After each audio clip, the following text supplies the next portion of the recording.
Alors, je m'appelle Gérard Gonnet, j'ai 77 ans et j'ai passé 28 mois en Algérie. Bien, j'étais au courant qu'il y avait la guerre d'Algérie, mais pour moi, cette guerre finirait avant que je sois appelé au service militaire. Donc j'étais pas très inquiet et je me disais que, comme tous les jeunes gens de 20 ans, qu'après tout, j'avais des chances de ne pas partir. J'ai connu quelques voisins qui revenaient, en permission, mais qui parlaient peu de la guerre d'Algérie, car la plupart pensaient à se détendre, ils avaient des fiancés, et ne voulaient pas trop évoquer leur séjour en Algérie. Lorsque j'étais appelé, je n'étais pas inquiet, je prenais ça plutôt comme une aventure, que j'allais découvrir du pays et faire du sport, car pourquoi j'ai été appelé dans les chasseurs alpins alors que normalement 90% des chasseurs alpins sont des Savoyards. J'ai été appelé dans les chasseurs alpins parce que je faisais beaucoup de sport, j'avais un entraînement soutenu et je pense que c'est pour cela qu'on m'a mis dans les chasseurs alpins, puisque finalement il y avait très peu de Parisiens. Bon, j'ai passé mon bac, comme la plupart des jeunes de mon âge, puis ensuite je suis allé faire des études à l'école supérieure de commerce de Paris, c'est-à-dire l'ESCP. J'ai refusé le sursis qui m'était proposé, car je voulais me libérer très rapidement de mes obligations militaires afin de reprendre mes études au retour de l'armée et de pouvoir me marier avec la sœur d'un copain. Je pensais également ne faire que 18 mois d'armée, car à l'époque, il n'y avait pas encore ce qu'on a appelé par la suite la situation ADL, c'est-à-dire au-delà de la durée légale, de 18 à 24 mois, et la situation super ADL, qui était super au-delà de la durée légale, de 24 à 28 mois. Donc, j'ai été appelé en tant que grenadier voltigeur dans les chasseurs alpins, au 27e bataillon de chasseurs alpins à Annecy. J'ai fait mes classes à Annecy pendant 4 mois, et ensuite, début janvier 59, j'ai embarqué sur le ville d'Alger pour l'Algérie, destination Alger. Arrivé à Alger, des camions militaires nous attendaient et l'on m'a affecté en Grande Kabylie, Tizi Ouzou, en réalité via Tizi Ouzou, et ensuite sur un piton rocheux à une quarantaine de kilomètres de Tizi Ouzou. Alors j'arrive à Tizi Ouzou, où je passe 48 heures. Là, on me donne un équipement complet et on me donne également mes armes. En réalité, c'était une MAT 49. La MAT 49, c'est une mitraillette. Puis, au bout de 48 heures, je prends à nouveau la piste et j'arrive à la première compagnie du 27e bataillon de chasseurs alpins.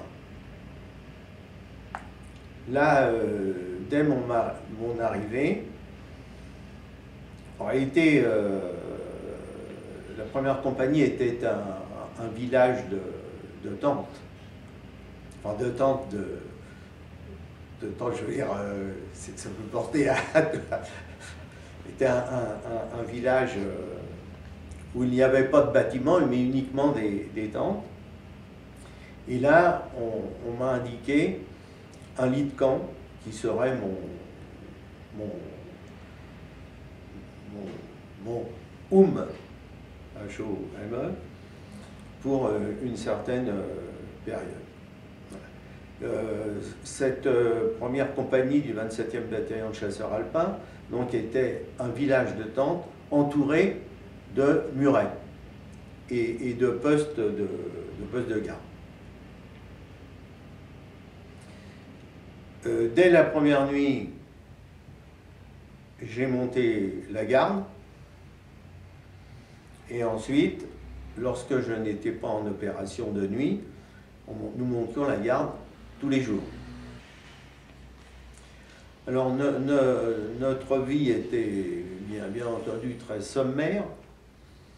Il n'y avait pas d'eau courante, et nous faisions chauffer de l'eau, et nous lavions dans nos casques lourds.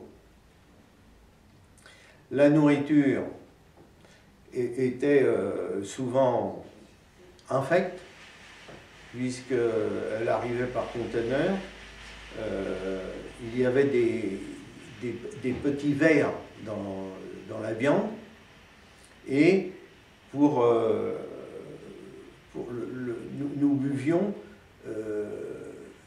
du vin, mais du vin de basse catégorie, et dans lequel tous les jours il fallait mettre des cachets de bromure et des cachets pour désinfecter l'eau. Alors comment arrivait l'eau? Eh bien, nous avions construit un réseau qui amenait de l'eau de certaines rivières dans des gros tuyaux en plastique.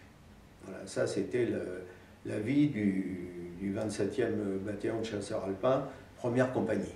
Nous étions le 27e bataillon de chasseurs alpins, première compagnie, et était en plein fief rebelle,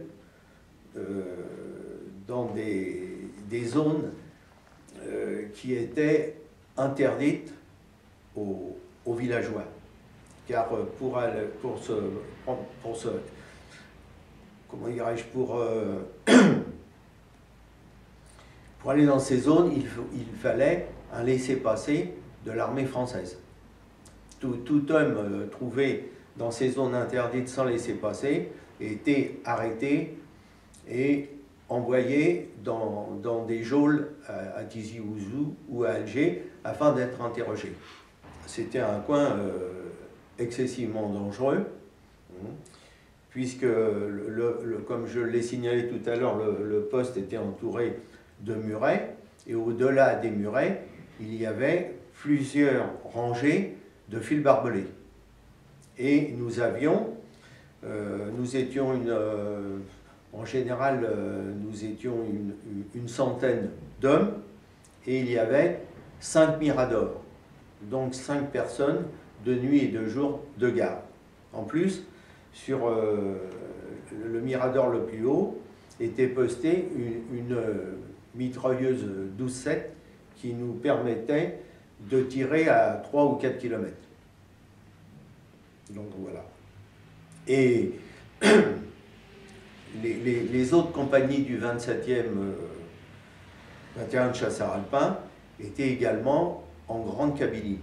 Mais c'est notre compagnie, la première, qui était le plus au sud de la Grande Kabylie, près de la forêt de Lac Fadou, où a eu lieu de nombreuses opérations militaires, et notamment l'opération qui s'est appelée à l'époque l'opération Jumelle, à laquelle participait la première compagnie du 27e bataillon de chasseurs alpins, la Légion étrangère et également des fusiliers marins.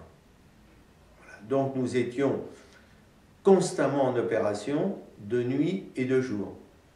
Au 27e bataillon de chasseurs alpins, il y avait 5 sections d'environ 20 hommes, et chaque jour, il y avait 4 sections sur le terrain et une section en repos.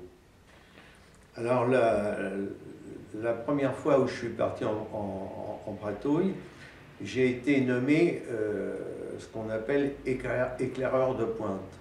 C'est-à-dire que éclaireur de pointe, nous marchions une cinquantaine de mètres devant la section, composée d'une vingtaine d'hommes, et c'était à l'éclaireur de pointe soit de faire signe pour continuer l'opération, soit d'arrêter l'équipe d'une vingtaine d'hommes pour se cacher ou attendre. Donc c'était assez quand même difficile quand on arrive en Algérie, on ne connaît pas, on se fait un petit peu quand même des illusions, et d'approcher comme ça d'un village seul avec le reste de l'équipe à 50 mètres derrière soi. Oui, les rapports avec les officiers se passaient bien, puisque là-bas, c'était plus la caserne d'Annecy, donc on s'habillait comme on voulait. On pouvait se mettre en short, on pouvait se mettre en treillis, on pouvait mettre un chapeau de brousse, on pouvait mettre un béret, on pouvait ne rien mettre. Ce qu'il fallait, c'est ne pas oublier son arme. Mais pour le reste, la discipline était pratiquement inexistante, sauf pendant les opérations, et les embuscades et les comment dirais-je et les escortes de convoi. Un grenadier voltigeur, c'est-à-dire c'est un soldat légèrement équipé qui est à l'avant de la plupart des combats. Pour cette fois, il n'est rien arrivé, et ça correspondait à ma qualification, puisque quand j'ai reçu ma feuille de route pour partir en Algérie, eh bien, il était indiqué grenadier voltigeur. Donc je m'attendais un peu à ce genre de situation, mais pas être constamment éclaireur de pointe. Le fait d'être un bleu a une incidence, puisque les anciens, qu'on appelait les quillards, c'est-à-dire il leur restait 3-4 mois à faire, avaient tendance à prendre les bleus pour des domestiques. Donc il ne fallait pas se laisser faire dès le départ, sinon on était foutu. C'est-à-dire que les bleus, normalement, faisaient la vaisselle, allaient chercher la bouffe à la cuisine, etc. Ce que j'ai toujours refusé. Donc je me suis mis un petit peu en porte-à-faux avec certains quillards qui traitaient un peu les bleus d'une façon que je n'appréciais pas. Et donc j'ai été obligé de me battre comme un chiffonnier pour m'implanter et pour me faire respecter au milieu des quillards. Alors la relation avec la population des villages, il y avait deux relations. Vraiment la relation avec les villages ralliés, qui, elle, semblait assez bonne, mais on ne savait pas ce que pensaient en réalité les gens qui vivaient dans les villages ralliés, donc il fallait toujours être prudent. Par contre, dans les villages qui n'étaient pas ralliés, les rapports, il n'y avait pas de rapport, puisque dès que l'armée française arrivait, les gens rentraient dans leur mechta et on ne voyait personne.